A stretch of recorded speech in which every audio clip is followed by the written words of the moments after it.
নেটে batting practice করছেন শাহিন শাহ আফ্রিদি। দীর্ঘদিন পর ফিরেই ফের বিতর্কে এই পাকিস্তানি পেস তারকা। অধিনায়ক সালমান আলী আগা ও হেড কোচ মাইক হেসনের সাথে জড়িয়েছেন বাকবিতণ্ডায়। ইন্টারনেটে এমন গুঞ্জন ছড়াতে থাকে বিদ্যুৎ গতিতে। তবে চুপ থাকেনি পিসিবি, জানিয়েছে সত্যতা।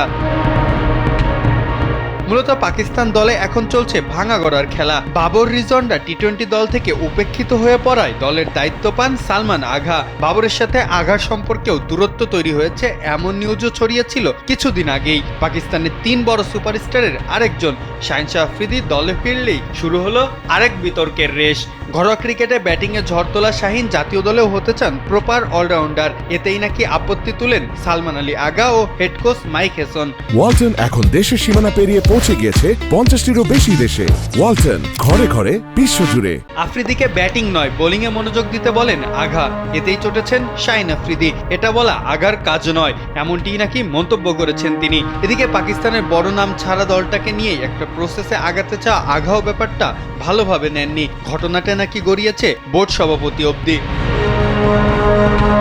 যদিও বৃহস্পতিবার এক প্রেস বিজ্ঞপ্তিতে এসব সম্পূর্ণভাবে অস্বীকার করেছে পিসিবি। আগা ও আফ্রিদির বাকবিতণ্ডার গুঞ্জনকে পাকিস্তান ক্রিকেট বোর্ড বিবেচনা করছে ভিত্তিহীন, বানোয়াট ও মানহানিকর অভিযোগ হিসেবে। অনুশীলনে এমন কিছুই হয়নি জানিয়ে পিসিবি আমজনতা, গণমাধ্যম কর্মী ও ডিজিটাল প্ল্যাটফর্ম ইউজারদের অনুরোধ করেন তারা যেন ভেরিফাইড কন্টেন্ট ছাড়া কোনো কিছু বিশ্বাস না করেন। যদিও মাঠের বাইরের এত ঝামেলা তেমন প্রভাব ফেলেনি মাঠের খেলায়। ওয়েস্ট ইন্ডিজকে প্রথম টি-20তেই হারিয়ে শুভ সূচনা করেছে আঘারা। দারুণ বোলিং করেছেন শাহিন শাহ আফ্রিদিও। মাঠে যদিও অধিনায়কের সাথে তেমন আলাপচারিতাই দেখা যায়নি তাকে, তাই তো দর্শকদের মনে কৌতূহল কিন্তু বাড়ছেই।